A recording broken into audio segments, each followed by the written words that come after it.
Hi, I'm Hector. From Moreta, California, you're listening to Norcore TV, bringing you podcast number 4, Dealing with Fatigue.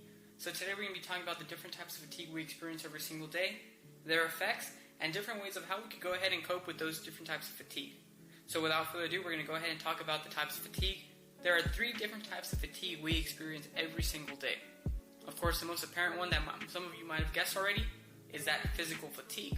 The reason why being physically fatigued is so apparent is because every single day after work we feel it. Every single time we exercise, we feel it. We feel it in our muscles. We feel it in our lungs. We feel it in our bones. That's something we feel. The next type of fatigue we have is mental fatigue. Alright, so that mostly ties into your job. That ties in with whatever you have to do whenever you're thinking about something.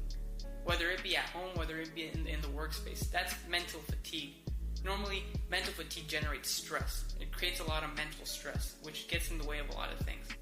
And then lastly, you have that character fatigue, which character fatigue is just simply, and to put it in layman's terms, it's doing the right thing. It's the lack thereof doing the right thing. So, what can being physically fatigued cost you? So let's assume that you're a Marine. Alright, you're out in combat, you're on a deployment. You guys have been working for the last 4 months. You've been educating yourselves about what you're going to be doing out there. You're in Afghanistan. You've been educating yourself on what you're going to do. You've been practicing your trade. You've been reading a lot. You've been educating yourself. But one thing you forgot to do, one thing you forgot to work on was your physical body. You weren't properly eating because you had a lot of spare time. Mind you, on this spare time, like I said, you were going out there and learning more about your job. You weren't physically training. You weren't training physically. Alright, so once you get out there, and you need to go ahead and carry one of your buddies out somewhere because they got injured, they got a sprained leg, or they got shot, whatever have you, how are you going to be able to perform if you are physically fatigued? If you have lost your body in a fashion where you can no longer perform the way you used to be able to perform. That's one thing that being physically fatigued can cost you. It's your ability to perform. Another thing that being physically fatigued can cost you is your ability to protect. And just like you weren't able to protect that service member, when you get back home, you have a guilty conscience because you weren't able to help that Marine out. And one day you go to bed, you tuck in your kids, and you kiss them goodnight, and you hear a noise downstairs. And you hear a window break. And then you hear the door slam wide open. Alright. And then you hear some footprints come in. Your kids freak out, you freak out, everybody freaks out. Alright, then you hear those footsteps go slowly up the stairs, until pretty soon you hear your kids screaming and shouting. Alright, you've lost your ability to protect. You have a burglary on your hands and you've lost your ability to protect because you have lost your ability to physically perform. So that is one thing you have to think about whenever you're physically fatigued, is that you have to keep pushing forward, is that you always have to be ready, you always have to be training. That's one thing that being physically fatigued can cost you. It could cost you your kid's life, it could cost you your wife's life, it could cost you your own life. Next you have your mental fatigue. And that ties in a lot with, like I said earlier, your job. So, you're mentally fatigued, you've been working 14-hour days, you're drained, you've had too much, you've been thinking too much. Right? The process start to blend a little, you start to see things all in one.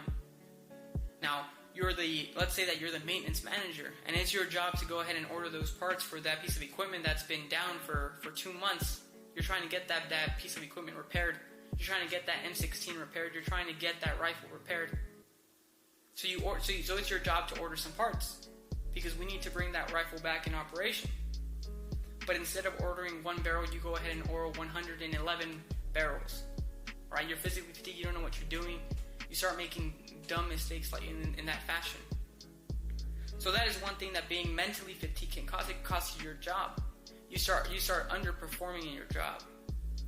Another thing that being mentally fatigued can cost you is your motivation. Your motivation starts to go down, and with your motivation comes your will. It all begins to stall out until pretty soon you're not putting out anymore. You're just simply going with emotions. You're just simply doing the bare minimum every single day. Alright, what can this cost? Well, this can cost people their lives. Once you start making these careless mistakes, once you start feeling too stressed and too overwhelmed, then you stop caring. This can cost people their lives. Just like being physically fatigued, just like being physically unable to perform, being mentally unable to perform can cost people their lives just as much as being physically fatigued can. And lastly, you have your character fatigue, where you just simply don't care anymore. You're done protecting what you've earned. Everything you've earned in your life has become so insignificant that you don't care anymore. That's what being character fatigue. That's what being fatigued with your character is all about, is that you stop doing the right thing. What's expected of you, what's been asked of you. You start taking shortcuts. So you've been putting food on the table this whole time, you've been paying for your rent this whole time. You stop caring. You say, you know what, I'm going to go ahead and go sell drugs. That's an easy way of making that money. That's an easy way of having the bills paid for. So you lose your mind. You lose your character. You stop protecting what you earned. That's a popular slogan in the Marine Corps we use. It's protect what you've earned.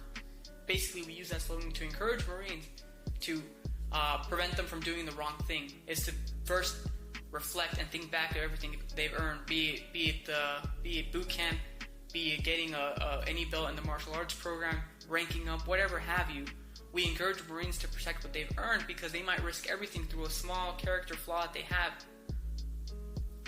So you want to think about those things. That's what fatigue can cost you. That's what physical fatigue can cost you. It can cost you your ability to perform. Mental fatigue can cost you your ability to process. And third, character fatigue, well, that can cost you your caring, your giving a fuck, if you will. So what are some ways that we can go ahead and mitigate these different types of fatigue? Well, when it comes to physical fatigue, one thing you could do is go ahead and hit that concrete outside. All right, running, building that cardiovascular strength. That's one way that we can mitigate that physical fatigue so that we don't get tired right away, so that we can go ahead and chase that criminal down. We can go ahead and chase that bad guy down. So whenever that burglar does come in, we go ahead and rock and give him some of this fade. All right, we'll go ahead and give him 5 minutes of a left hook, right hook. All right, that's one way that we can go ahead and mitigate the effects of being physically fatigued is by training, practicing. Another thing we could also do is eat right. All right, have a healthy diet, eat right, go to sleep early. You don't need to be out drinking. You don't need to be watching Family Guy all night. Go ahead and sleep early. Turn off the cell phone. Put on the blue filter, and go to sleep. That'll help you in mitigating physical fatigue. Next, you have your mental fatigue. What are some ways that you could go ahead and mitigate that mental fatigue? Well, one thing you could do is go ahead and gain that skills. Gain that skill in your job. Gain that skill in your workspace. One thing that gaining skills is going to do is it's going to make your work more efficient. And when you gain efficiency, you start to lose a little bit of the weight on your shoulders because things start just to simply become easier. Things start to have a flow with process begin to just flow. That is one way that we can go ahead and mitigate that mental fatigue. Another quick and easy way that you can mitigate that mental fatigue is by having a clean workspace. When you have a clean workspace, for some odd reason, it just feels right. It just feels clean. It just feels like you go ahead and overcome the world. One of the habits that a lot of successful people like to give people is to make their beds every single morning. That's because you've already accomplished the first thing. You've already accomplished one thing in the morning. Everything else is easy. And that's just simply doing your bed. And lastly, you have that character fatigue. How can we mitigate the character fatigue? Well, that's a tough one. Because we always we're a lazy people. Humanity is a lazy species. And so doing the right thing isn't always easy. How do you practice doing the right thing? You could practice doing the right thing every single day, always practicing, always doing the right thing. You got to keep doing it. There's just no way that you could put that to rest. When it comes to character fatigue, that's something that you're going to be carrying with you every single day on your shoulders. And you can't train your character fatigue. You can't. That's just something you got to do. It's not like gaining your muscle mass. It's not like gaining muscles. It's not like gaining strength. What you gotta do is go ahead and get that weight, and over time you're gonna start doing more repetitions. You're gonna increase that intensity. You cannot increase the intensity of your character. Life might throw a left hook at you that weighs 100 pounds, but that's it. That you're gonna have to survive that. You're gonna have to overcome it. Whatever life throws at you, when it comes to challenging your character, you're going to have to do the right thing. And just like I mentioned earlier, the Marine Corps has a popular saying: "It's protect what you've earned." And you gotta think about everything you've earned. You've earned your job, you've earned your career, you've earned your position, you've earned everything. You've earned your family's trust. You gotta protect that. Don't sacrifice that because of a lapse in your character. Don't take shortcuts.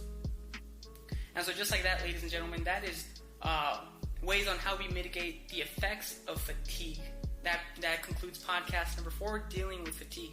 If you like this podcast, go ahead and let me know. If you don't like it, let me know.